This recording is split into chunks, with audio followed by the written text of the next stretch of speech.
Nós estamos na terceira mensagem da nossa série Respire.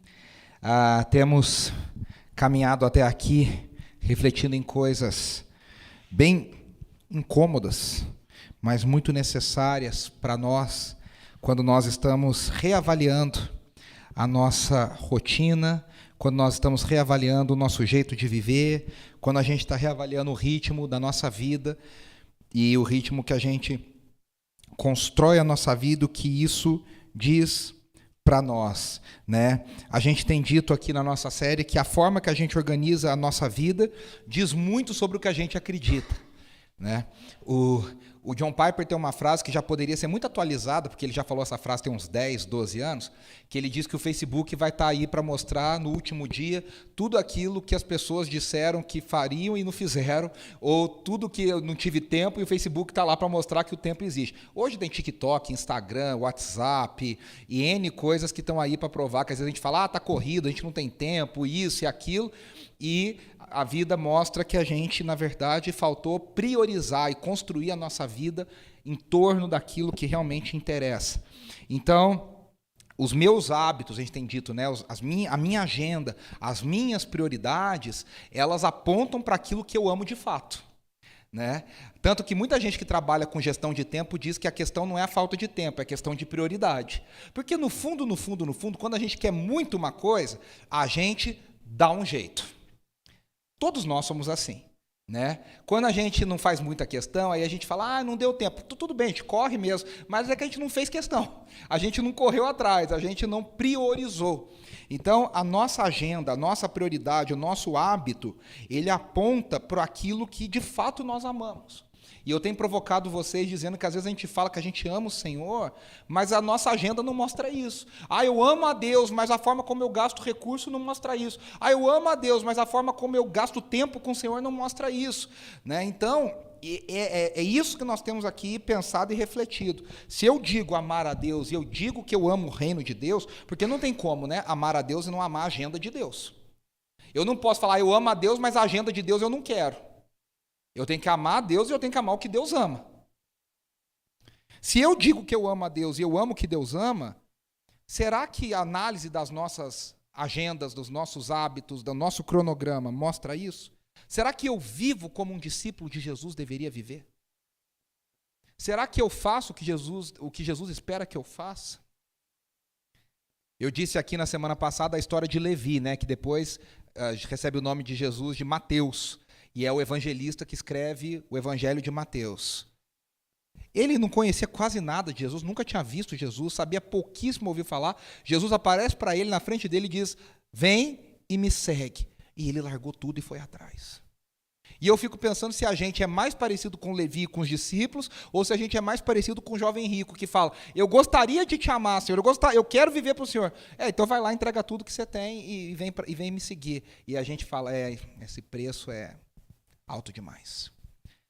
E aí, antes da gente continuar analisando os hábitos, e nas próximas semanas a gente vai ter 2 mensagens falando sobre o poder, não é mensagem de coach, não é livro de coach, o poder que os hábitos têm, que tem um livro famoso aí, que é o poder do hábito, né? O poder que os hábitos têm na construção daquilo que eu entendo ser a vida de um discípulo, mas antes disso a gente precisa tocar em um assunto, sobre como Deus está nos formando nos dias rotineiros e nos dias comuns. Por isso que a gente começou a celebração de hoje com o Salmo 139. O Salmo 139 fala 3 coisas sobre rotina, né? Como que Deus nos viu no ventre da nossa mãe. Isso aqui é uma coisa mais chata do que ficar 9 meses escondido no ventre da mãe, né? É uma coisa não glamurosa, né? É uma coisa que no mundo de hoje, se pudesse, dava um jeito de fazer um glamour, uma coisa mais legal, mais instantânea, mais rápida, sei lá eu. Deus está ali vendo desde que nós éramos, como diz o Salmo, substância informe. Sem forma. A segunda coisa é que o salmista diz, o Senhor me vê quando eu levanto, o Senhor me vê quando eu deito, e isso é uma coisa que nós fazemos todos os dias, a gente se levanta, filmes e séries quando querem mostrar a passagem do tempo, mostra a pessoa deitando, a pessoa levantando, a pessoa dormindo, a pessoa acordando, para dizer, o tempo está passando, são as coisas mais rotineiras, o Senhor está ali nos olhando e nos vendo. E aí, na cultura de hoje, que a gente sempre só publica as coisas não comuns dos nossos dias, ninguém coloca assim, estou pagando o condomínio da minha casa aqui. Ninguém faz isso. A gente faz quando vai né, Priscila? Quando a gente vai num rodízio de sushi, de japonês, quando a gente vai num restaurante chique, quando a gente faz uma viagem legal, quando a gente encontra um amigo que a gente não encontrava há muito tempo, quando a gente vai num show. Eu vou perdoar as irmãs que foram no show semana passada, no festival, que vão no festival e bota lá, foi ver o Bruno Mars, o ministro Bruno Mars, e aí quando vai fazer alguma coisa, aí a gente posta. O grande problema é o seguinte, que qualquer dia da sua vida, que é um dia comum, alguém vai estar num dia não comum.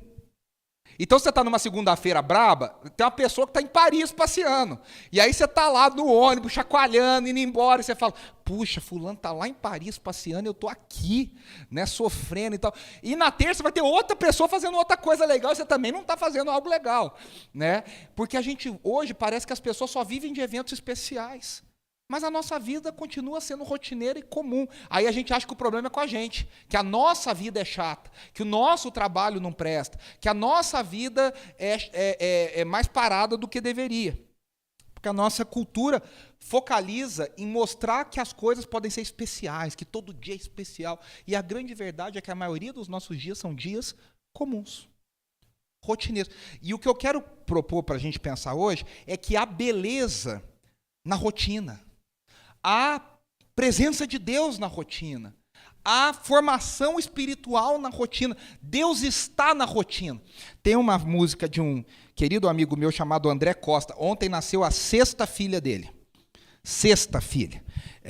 Chama Noemi. Naomi, ela chama. Naomi. Tradução de Noemi. A esposa é canadense, então eles colocam nomes meio internationals. E aí, meu amigo André Costa compôs uma música pela banda dele chamada Canto Verbo. E a música se chama Vida Comum.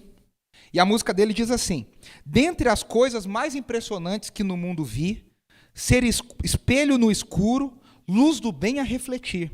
Um homem comum, uma mulher comum, com seus filhos tão comuns. Que milagre. Família, essa casa me ensina, sem tempo para nada, mas aqui o eterno está. Me diga, de onde mais provém a vida? Vivendo os seus defeitos, a perfeição pude encontrar. Eu quero repetir essa frase. Um homem comum, uma mulher comum, com seus filhos tão comuns. Que milagre. A beleza na rotina, a beleza no cotidiano, a beleza no dia comum, a beleza na vida cotidiana, no chão da vida. E a gente tem sido treinado, pela cultura que a gente vive, a desprezar os dias comuns e só esperar os dias bons. Uma vez, eu tenho um reverendo presbiteriano que é um querido amigo e foi meu professor, chamado Heber Campos Júnior, e o reverendo Heber disse uma coisa, ele disse assim: se tem uma coisa que eu não entendo, é crente que coloca na rede social, sextou. E aí eu fiquei pensando, por que não, né? E aí ele veio com a paulada, né? Ele falou assim, porque para o cristão, todo dia é um dia especial, todo dia a misericórdia do Senhor se renova. É na segunda, é na terça, é na quarta, é na quinta, é na sexta. A sexta é mais um dia que ele pode viver para a glória de Deus e fazendo o que Deus espera de nós. E aí eu tomei a mensagem, né? A gente entra tão no ritmo da cultura, do mundo à nossa volta, que a gente fica lá. Segunda-feira é dia, nossa, difícil, é dia bravo. Terça, a gente quer a sexta-feira. E agora o pessoal está brincando, falando que a quinta é a nova sexta, né? Não basta ter a sexta, agora tem que ter uma quinta que é a nova sexta. Daqui a pouco eles vão inventar a quarta, que é a pré-nova sexta. Porque a gente fica... O nosso apetite por novidade é um apetite que não tem fim. É um saco sem fundo. O ser que não encontra a resposta em Deus, não encontra a resposta em nada. Então o vazio é contínuo. Então a sexta já não basta. Agora eu tenho que ter uma quinta que é a nova sexta. Daqui a pouco a quinta já não basta. E eu vou procurando mais e mais coisas para preencher o vazio. E o cristão precisa aprender, e eu e você precisamos aprender a apreciar a beleza de cada dia, porque cada dia é uma oportunidade que Deus nos dá. A gente leu no Salmo 139, todos os meus dias estão escritos na tua mão, no teu livro. O salmista ora, a gente leu semana passada, ensina-me a contar os meus dias. A vida não é feita só de dias maravilhosos e especiais. A maior parte da nossa vida é feita de dias comuns, rotineiros e para muita gente chato. E a gente precisa aprender a glorificar a Deus também nessa rotina, também nesses dias. Vocês se lembram desse filme aqui, ó? Clique, de 2006, com Adam Sandler. Para mim é um dos melhores filmes do Adam Sandler. Eu vejo esse filme, eu choro todas as vezes. Eu quase não choro, é uma coisa assim bem incomum que acontece. O Adam Sandler é um personagem Michael Newman. E ele é um arquiteto casado com uma mulher muito bonita, com filhos muito bonitos, mas ele está insatisfeito. E ele pensa, puxa, eu preciso dar uma condição melhor para minha família. Sempre isso, né? Eu preciso ganhar mais dinheiro, eu preciso dar mais dinheiro para minha família. É sempre isso. Nunca ninguém está satisfeito. E aí ele fala, puxa, mas eu estou trabalhando muito num escritório de arquitetura, e eu não sou promovido. Até que um dia, ele encontra um outro personagem bem estranho, que é feito pelo Christopher Walken, que se chama Morty. E aí esse cara fala para ele, ó, eu tenho um controle aqui que é um controle especial, que é um controle que você vai poder pausar, voltar ou acelerar a sua vida. E aí, é esse controle que está na mão dele ali, o cara, opa, eu quero esse controle aí. Né? E aí ele começa a fazer uns testes e toda a parte chata da vida dele ele começa a pular. Tem que trocar as crianças? Pula. Tem que levar na escola? Pula. Reunião de pais? Pula. Tem não sei o que, ela pula. Ele começa. Só que o que acontece? Eu sempre digo, né? Eu tenho uma regra, tá, gente? Filme que tem mais de 10 anos, eu contar não é spoiler, tá? Só spoiler com filme que tem menos de 10 anos. Então, esse é de 2006, eu vou contar. Se você não viu, desculpa, já foi seu tempo. Perdeu a chance. Ele começa a passar demais. E ele perde o controle das coisas que ele começa a pular. E aí, o que acontece? Vocês se lembram? Chega uma hora que o controle meio que ganha uma configuração própria. Ué, ele está pulando, o controle fala, então ele quer pular essas coisas chatas. E aí ele começa a se desesperar, ele começa a falar, não, eu não quero pular isso. E o controle automaticamente começa a pular essas partes da vida. E aí chega lá no final do filme, vocês se lembram, ele perde a família, ele perde o contato com os filhos, ele perde a vida dele, e ele olha e fala, puxa, o que eu fiz na minha vida? Por que eu fiz isso? Por que eu pulei? E muitas vezes a gente queria ter um controlinho desse. A gente queria poder pular as partes chatas, a gente queria poder pular os dias difíceis. Só que a gente não entende que a nossa vida é construída e feita nesses dias chatos. Quem já perdeu uma pessoa muito querida, quem já perdeu alguém muito próximo dentro da sua família, sabe que quando a pessoa se vai, a gente sente saudade até dos dias chatos e das coisas chatas da pessoa. É ou não é? A gente sente saudade da pessoa pegando no pé, da briga que falava, da situação. Você começa a sentir falta das coisas que você reclamou a vida inteira. Você fala, puxa, eu queria que ela estivesse aqui para brigar comigo, eu queria que ele estivesse aqui para falar aquilo. Você começa a ter saudade das coisas que a vida inteira você falou, não vejo a hora de ficar livre. E quando você fica livre, você queria vir de volta. Porque a vida é feita dos dias chatos, dos dias comuns. Eu não vou nem falar chato, porque há muita beleza e há muito aprendizado nos dias comuns da vida. E aí a nossa sociedade que celebra o sextor nos ensina a desprezar esses dias. E a pergunta é, como é que um discípulo de Jesus deve encarar a sua rotina? Como que a gente deve honrar a Deus e experimentar a sua presença no nosso cotidiano, que não é nada extraordinário? Eu gosto de uma definição do pastor Ed René, que ele fala sobre milagre. Porque tem crente que acha que vai ver milagre todo dia, né? Tem gente que eu falo assim, meu amigo, Deus só fala com você, não sobrou para falar com os outros. Todo dia a pessoa, eu tive um sonho, Deus me falou isso. Eu fui estacionar o carro, Deus falou, não estaciona aqui, estaciona lá. Eu ia no supermercado, Deus falou, não compra isso, compra aquilo. Eu falo, cara, essa pessoa, Deus fala o tempo inteiro, toda hora, em todo momento. Eu não estou dizendo que Deus não fale. Eu estou dizendo que também tem coisas na vida que a gente desenvolve o nosso bom senso, e Deus está no nosso bom senso, na nossa sabedoria, nas nossas decisões. E aí o pastor Ed René diz, se milagre acontecesse toda hora, não seria milagre. Porque a definição de milagre é justamente acontecer de vez em quando. Acontecer fora da hora. Acontecer fora do esperado. Deus faz milagre o tempo inteiro. O que eu estou querendo dizer é o seguinte, que a gente também precisa descobrir Deus no ordinário da vida. Deus também atua na rotina, Deus também atua quando o milagre não acontece. Deus também está atuando quando o sobrenatural não acontece. Deus está atuando nas coisas mais rotineiras da nossa vida. Deus está. Um autor que eu gosto muito, chamado Michael Horton, ele diz, as pessoas acham que o Espírito Santo está sempre associado ao extraordinário, mas o Espírito Santo, muito da obra do Espírito Santo, é manter a nossa vida acontecendo rotineiramente.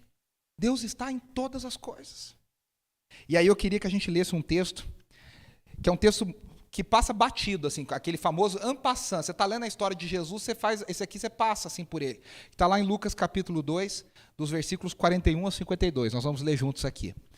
Todos os anos, seus pais, os pais de Jesus, Maria e José, né, iam a Jerusalém para a festa da Páscoa. Quando ele, Jesus, completou 12 anos de idade, eles subiram à festa conforme o costume. Terminada a festa, voltando seus pais para casa, o menino Jesus ficou em Jerusalém sem que eles percebessem. Pensando que ele estava entre os companheiros de viagem, caminharam um dia todo. Então começaram a procurá-lo entre os seus parentes e conhecidos. Não o encontrando, voltaram a Jerusalém para procurá-lo. Meu Deus.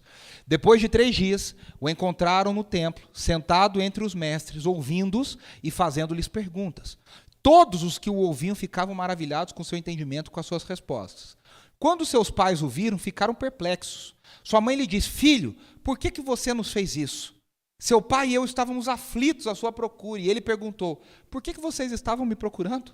Não sabiam que eu devia estar na casa de meu pai? Mas eles não compreenderam o que lhes dizia. Preste atenção nesses últimos 2 versículos, 51 e 52. Então foi com eles para Nazaré, e era-lhes obediente. Sua mãe, porém, guardava todas essas coisas em seu coração. Jesus ia crescendo em sabedoria, estatura e graça diante de Deus e diante dos homens. Veja só, vocês lembram daquele episódio que Jesus começa a realizar milagres na sua infância? Né? Tem um milagre que diz que ele moldou um pássaro de argila e ele soprou nesse pássaro e o pássaro ganhou vida e começou a voar. Vocês lembram onde está isso nos evangelhos? Em lugar nenhum. Está nos apócrifos. Está no evangelho de Tomé, que é o texto apócrifo, é um texto escrito, antigo, posterior aos evangelhos verdadeiros, aceitos pela Bíblia, né, na Bíblia, no cânon bíblico, mas que a igreja, os pais da igreja não entenderam que eram textos inspirados, ou seja, eram textos que não deveriam estar no cânon bíblico. O Evangelho de Tomé é um desses textos. O Evangelho de Tomé conta essa história, que Jesus, adolescente, pegava pássaro, fazia argila, fazia pássaros de argila, e ele soprava na argila, e a argila ganhava vida, e o pássaro saía voando. Os nossos evangelhos, a nossa Bíblia, não conta nada sobre a infância e adolescência de Jesus, a não ser esse texto que a gente leu. E aí a gente pensa assim: poxa, mas Jesus deve ter nascido extraordinário. Pô, o Messias, o próprio Deus, deve ser uma coisa extraordinária. Ele teve um nascimento extremamente comum. E aí, por esse texto, a gente percebe que a infância de Jesus foi uma infância extremamente comum. Vamos pensar no texto. Primeira coisa, esse texto de Lucas nos mostra algumas coisas. Primeiro, Jesus nasceu como um bebê. E ele precisou se desenvolver em todas as áreas da vida. Eu sempre digo, Jesus não era um X-Men. A Bíblia diz, o apóstolo Paulo diz que ele abriu mão da sua glória. Ele não deixou de ser Deus, mas espontaneamente, voluntariamente, ele decidiu não ter alguns atributos de Deus por algum tempo, para que ele pudesse viver plenamente a sua humanidade. Isso significa que Jesus não nasceu bebê, ele já sabia tudo, ficava lá olhando assim, falando: eu vou dominar o mundo, eu vou conquistar. Ele não pensava essas coisas. Ele era um bebê comum. Ele era um bebê comum. Ele era um bebê normal, que aprendeu a falar como os bebês aprendem a falar. O Nicolas agora aprendeu a falar balão. Ele fala balão. E aí agora ele inventa onde tem balão. Ele quer falar balão. Se tem, se não tiver, ele quer falar balão. Ele quer mostrar que ele sabe. O uau, às vezes tem um gato, ele fala uau, uau, porque ele quer falar uau, uau, é o que ele sabe falar. Todo bebê aprende a falar no mesmo processo. Jesus passou pelo mesmo processo. E agora uma coisa que a gente não pensa, e talvez vai chocar você. Jesus precisou descobrir quem ele era enquanto Messias. Ele não nasceu com a consciência de que ele era o Filho de Deus e de que ele ia transformar o mundo e fazer a missão mais importante. Ele aprendeu a palavra de Deus à medida que foi crescendo, como todo bebê judeu piedoso, de uma família piedosa, aprendia. Bebê não, né? Criança e adolescente. Você tem que lembrar que, para um judeu, o menino deixava de ser adolescente com 13 anos. Com 14 já era homem. É que no mundo de hoje tem né? Eu contei lá do reality show, que o cara lá com 28 anos, a mãe fala: ai, o meu bebê. Né? Hoje, com 28, 30 anos nas costas, tem mãe falando que o cara é bebê. Então, o mundo de hoje é outra loucura. Para o tempo de Jesus, com 14 anos, o menino já era homem. A transição era de 13 para 14. Com 14, 15, quem era criado dentro do partido farisaico para seguir o caminho religioso, já sabia todo o Antigo Testamento, eles não chamavam de Antigo Testamento, né, a Torá, a lei, os profetas, de cor. E eles sabiam, além disso, o material extra, que era a análise dos fariseus sobre a lei. Ou seja, além de tudo, ainda tinha um outro material que eles também sabiam tudo. Com 14 anos. A gente fala, pô, isso não é possível. Jonathan Edwards, que foi um dos maiores teólogos dos Estados Unidos, ele entrou na universidade com 12 anos. Com 12 anos ele falava latim, grego, escrevia um tratado científico sobre a vida das aranhas lá, não sei o que lá, e foi aceito na universidade com 12 anos. Então, é possível. É possível. Isso em 1700 e pouco. Né? Não está tão distante da gente assim. Então, Jesus nasceu e cresceu, se desenvolveu como um bebê, uma criança, um adolescente comum. E para a gente, para nos assustar, extremamente comum. Tão comum que a Bíblia não tem nada para contar sobre isso. O episódio diferente foi esse. Olha, o menino com 12 anos, ele já tem uma consciência da missão de Deus para ele. Ele já sabe que o pai não é José, mas que o pai é Deus Pai e que ele foi chamado para uma missão especial. Com 12 anos, ele já tinha uma consciência do que Deus estava falando. Você precisa lembrar que Jesus tinha uma diferença da gente, uma só. A Bíblia diz que ele tinha o Espírito Santo sobre ele sem medida. Todos nós recebemos uma porção do Espírito sobre nós. Jesus recebeu o Espírito sem medida sobre ele. Então o Espírito falava com ele, discernimento, sabedoria, graça, era sem limite sobre ele. Por isso que com 12 anos a graça de Deus era transbordante na vida desse menino. Ele falava, as autoridades ficavam chocadas. Várias vezes nos evangelhos a Bíblia diz assim, Jesus falava como quem tem autoridade. Jesus falava diferente do que os fariseus falavam. E com 12 anos isso já se manifestava. Outra coisa que o texto mostra, que a família de Jesus, em Lucas, né, nos mostra, era uma família judia piedosa. Todos os anos eles subiam para Jerusalém, para as festas, para oferecer sacrifícios, para adorar ao Senhor em Jerusalém. Outra coisa, essas viagens eram viagens cansativas, eram viagens demoradas, eram viagens que levavam semanas. E ia a caravana, ia o grupo, ia todo mundo. O próprio texto nos dá essa dica. Os pais de Jesus acharam que ele estava lá no meio do grupo, porque o grupo era grande, porque parava, dormia, comia, levantava, tinha crianças, tinha idosos.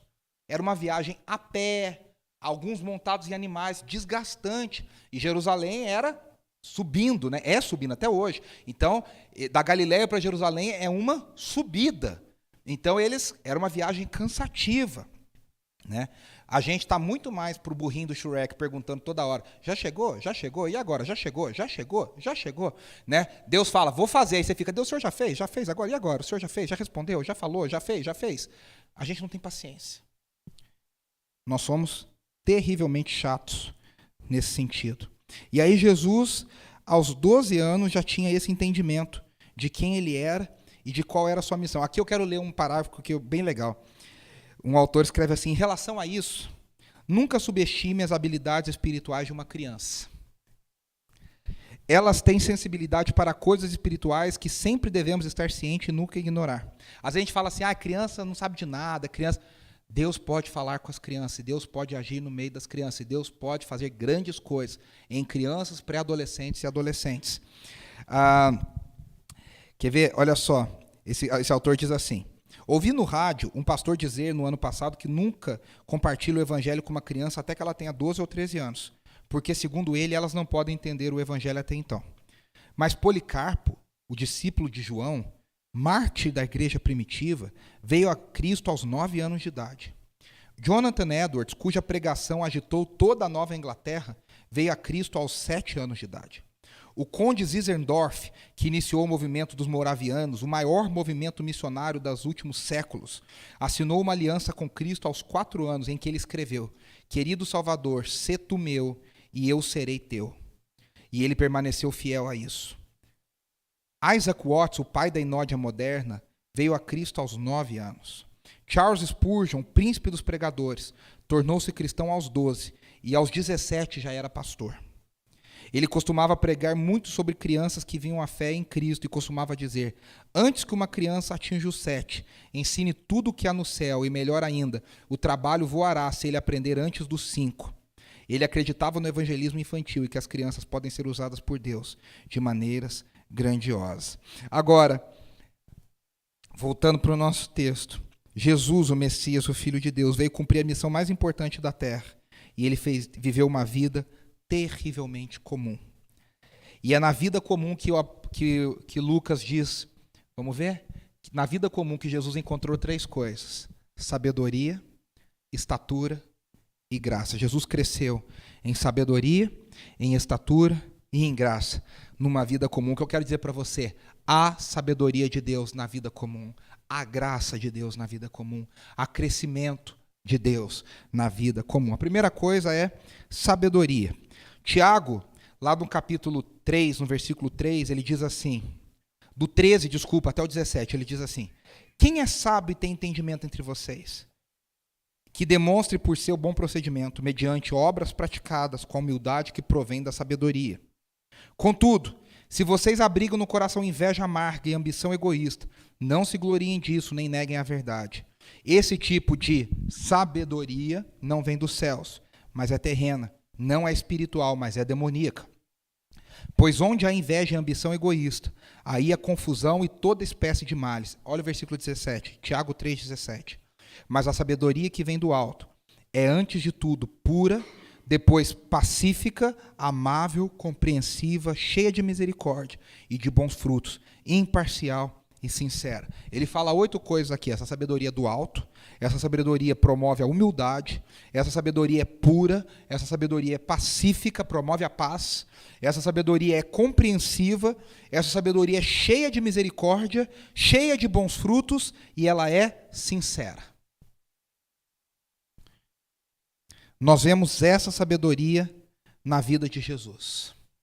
Por isso que Jesus foi surpreendido conversando com os sábios. E os sábios estão abismados que Jesus tinha mais sabedoria do que eles. Como esse menino de 12 anos tem tanta sabedoria dos céus? E aí essa sabedoria também se mostra em outra coisa que está aqui no texto.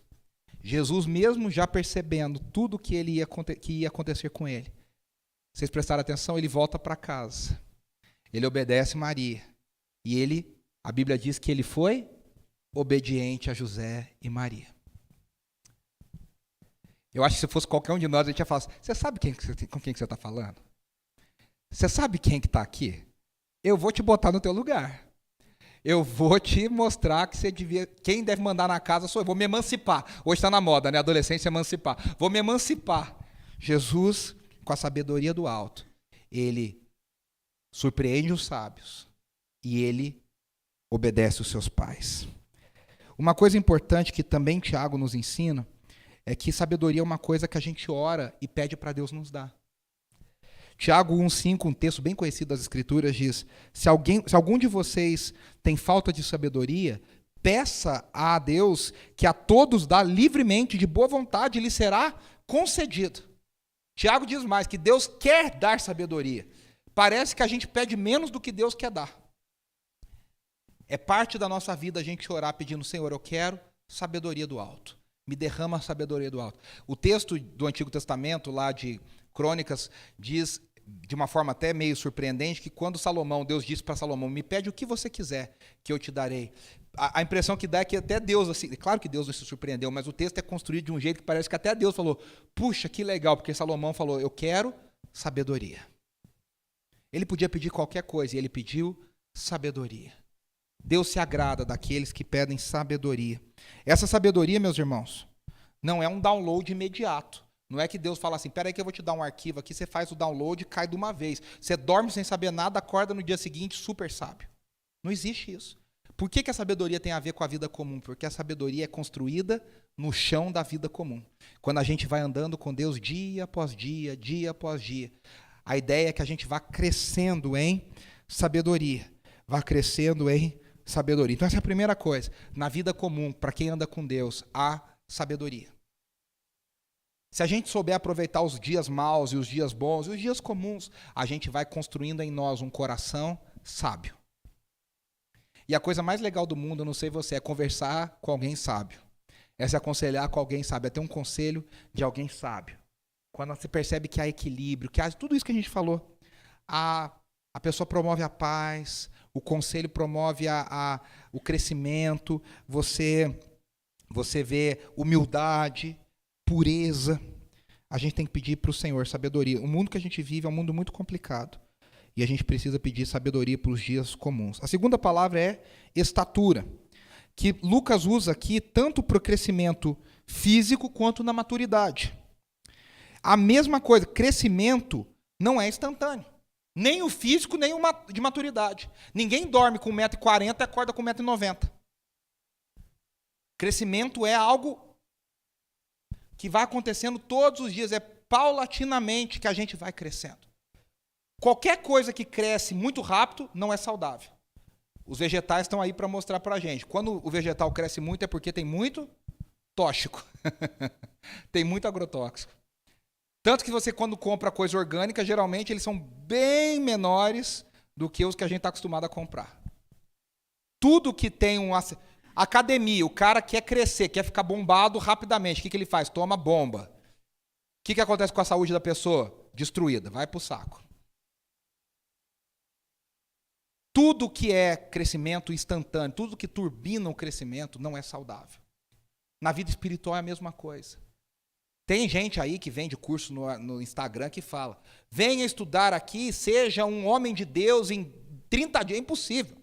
Ninguém caminha com Deus e aprende. A gente cantou ser amigo de Deus, eu sempre lembro de Abraão. Abraão levou anos e anos e anos e anos e anos para entender o que era ser amigo de Deus. A jornada com Deus leva tempo. Crescer em estatura leva tempo.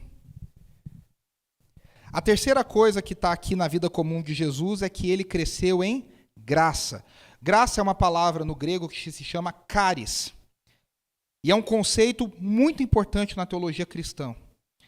Ela se refere ao favor imerecido, à misericórdia de Deus. Crescer em graça significa experimentar e receber cada vez mais da abundante bondade de Deus nas nossas vidas. Quando a gente cresce em graça, a gente tem algumas coisas que a gente vai entendendo melhor. Primeira coisa que a gente entende, que nós somos aceitos incondicionalmente por Deus. Eu não preciso fazer nada para ser aceito, eu sou aceito por Deus sem merecer. E aí eu entrego a minha vida diante do Senhor. Crescer em graça significa que eu não preciso ganhar o amor de Deus. Ele já me ama profundamente. A graça, além da aceitação, ela gera transformação interior. A graça não apenas me aceita, mas ela me transforma. Crescer em graça significa permitir que o Deus que é cheio de graça trabalhe nos nossos corações. Crescer em graça significa que eu vou desenvolver a minha relação pessoal com Deus. Eu vou andar não por mérito, eu vou andar baseado em amor. Eu vou desenvolver uma intimidade maior com Deus. Quando a Bíblia chama Abraão de amigo de Deus, significa que Deus confidenciava a ele alguns dos seus segredos. A Bíblia diz que Deus falava com Moisés como um homem fala ao seu amigo. O homem que é cheio de graça, a mulher que é cheia de graça, encontra relacionamento pessoal com Deus. E a última coisa que eu queria destacar que a graça faz na nossa vida, é que ela nos leva a ser mais generosos com o outro. Mais compassivo, ou seja, mais cheio de compaixão com o outro. A gente olha para o outro com menos vontade de julgar e mais vontade de ajudar. Você pode ver, toda pessoa muito legalista, o que ela faz? Ela olha para o outro como: eu vou achar um pecado na sua vida. Eu vou achar alguma coisa errada na sua vida, eu vou te condenar por alguma coisa. A pessoa que cresce na graça, ela primeiro estende graça e depois ela tende a ver o que precisa ser corrigido. Jesus fez isso muitas vezes. Jesus primeiro estendeu graça e depois ele disse: vá e não peques mais.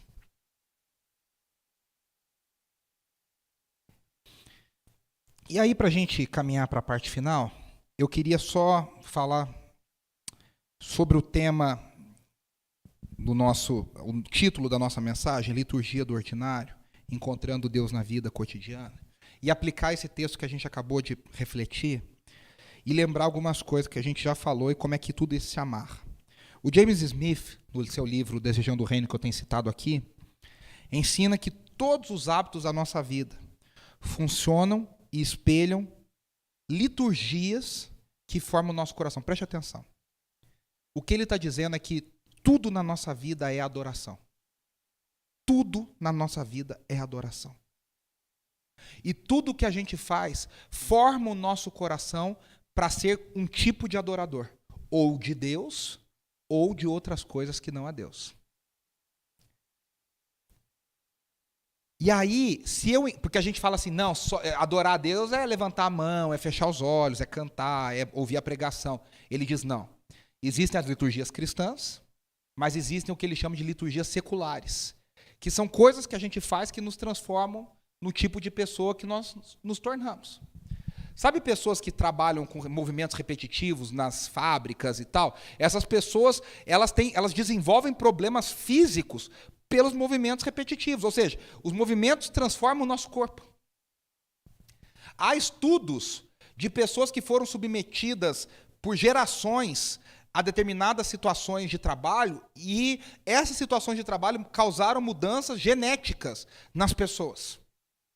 De tamanho, de força, porque isso foi passando de geração para geração e fortalecendo determinadas coisas ou enfraquecendo determinadas coisas. O fato é que os nossos hábitos, eles, mais do que revelam a nossa prioridade, eles formam a nossa identidade. Eles formam a nossa identidade. E aí, quando a gente fala de liturgia do ordinário, o que é liturgia? Liturgia, eu vou ler aqui a definição. É um conjunto de ações, rituais e ordens de culto que são realizados em um contexto religioso, como uma igreja ou templo, como parte do serviço de adoração. A liturgia inclui orações, leituras bíblicas, cânticos, hinos, sermões e sacramentos, que são organizados de acordo com as tradições religiosas específicas. E aí eu completo. A liturgia tem duas direções. Esses rituais têm duas direções. Ou eles nos tornam mais parecidos com Jesus, ou eles nos tornam menos parecidos com Jesus. E aí o que acontece? A gente pensa a vida cristã de uma maneira muito dualista. Isso aqui é de Deus, isso aqui é da minha vida comum. Esse trabalho é para Deus, esse trabalho é secular. Isso aqui eu faço para Deus, isso aqui eu faço para minha vida. A gente separa a nossa vida o tempo inteiro. Só que não existe essa separação. Não se existe essa separação. Porque se eu encaro todos os dias como uma forma de ter uma prática de adoração, a minha vida é revolucionária. Ou seja, Jesus honrou a Deus, a gente acabou de ver em todos os dias da sua vida. A Bíblia diz que Jesus nunca pecou. Jesus não obedeceu a Deus só no ministério. Nos 30 anos antes do ministério, todos os dias, ele honrou e obedeceu a Deus. Então, o alvo dos nossos cultos de domingo, da nossa liturgia cristã, é nos ensinar a viver de segunda a sábado, encarando toda a nossa vida como o chão aonde Deus faz o seu processo de santificação. E nesse processo, todos os meus hábitos ou me levam para parecer menos com Deus ou para parecer mais com Deus. E aqui eu até escrevi assim, eu encontro sabedoria, crescimento e graça na rotina, quando eu entendo dois princípios interessantes que fazem parte da rotina de todos nós. E a gente odeia. Repetição e manutenção. A nossa vida tem mais repetição do que a gente gostaria. E a nossa vida precisa de mais manutenção do que a gente gostaria. E aí eu vou citar aqui um livro. A gente tem esse livro aí atrás. Vitor, vê se você acha ele aí para mim. Liturgia do Ordinário. A autora Tish Warren é uma teóloga anglicana. E ela publicou esse livro em 2016. Esse livro se tornou um sucesso imediatamente. E ela explora a ideia da gente encontrar Deus na rotina do dia a dia. Nessa ideia de que os hábitos nos formam. E ela conta um hábito dela, e eu acho que vai falar muito comigo, com vocês, como falou comigo. Ela dizia que quando ela acordava, não está aí? Acabou? Eu vou trazer mais. Durante muitos anos, ela falou que ela acordava, a primeira coisa que ela fazia, pegava o celular e olhava o celular. E aí ela falou que ela checava o e-mail, checava as redes sociais, olhava as notícias, e só depois ela acordava. E ela falou que durante muitos e muitos anos ela lutava, já grande, já mãe, já casada, para fazer a cama, para arrumar a cama. Ela falou que achava que ela, na cabeça dela, ela pensava assim, para que eu vou arrumar a cama se vai bagunçar de novo? Até que um dia ela entendeu o poder da liturgia na vida, dos hábitos. O que acontecia quando ela olhava o celular? Ela dizia, vinha uma chuva de impulsos, de estímulos para mim. Luz, imagens, notícias. Eu quero ver o que aconteceu no mundo. Ela falou, nem abriu o olho. E eu já estou com a minha mente acelerada e dizendo, o que mais importa para mim é saber o que está acontecendo no mundo, é saber se eu tenho um e-mail importante, é saber se alguém me escreveu, é saber se eu tenho alguma mensagem, é saber se alguém me mencionou nas redes sociais.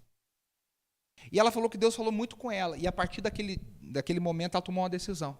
Ela disse, eu vou levantar, eu não vou mexer no celular, e eu vou arrumar a cama, todos os dias, me lembrando que é na graça do dia a dia que Deus fala comigo. E ela falou que ela começou a arrumar a cama orando.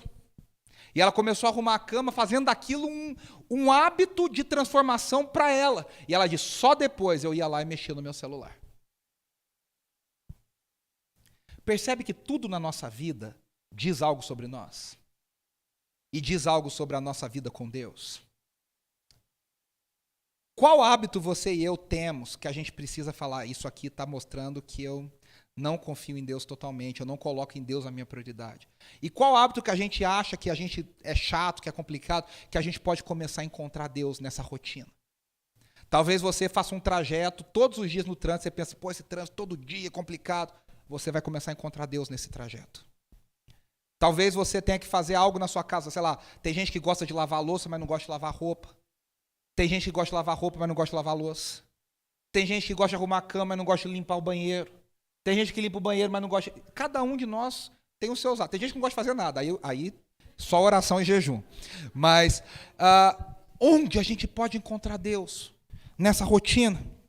E aí eu vou ler aqui algumas coisas dela, tá? Rapidamente. Ela fala assim, o que mais me perturbava sobre arrumar a cama era o fato de que isso precisava ser feito de novo, de novo e de novo.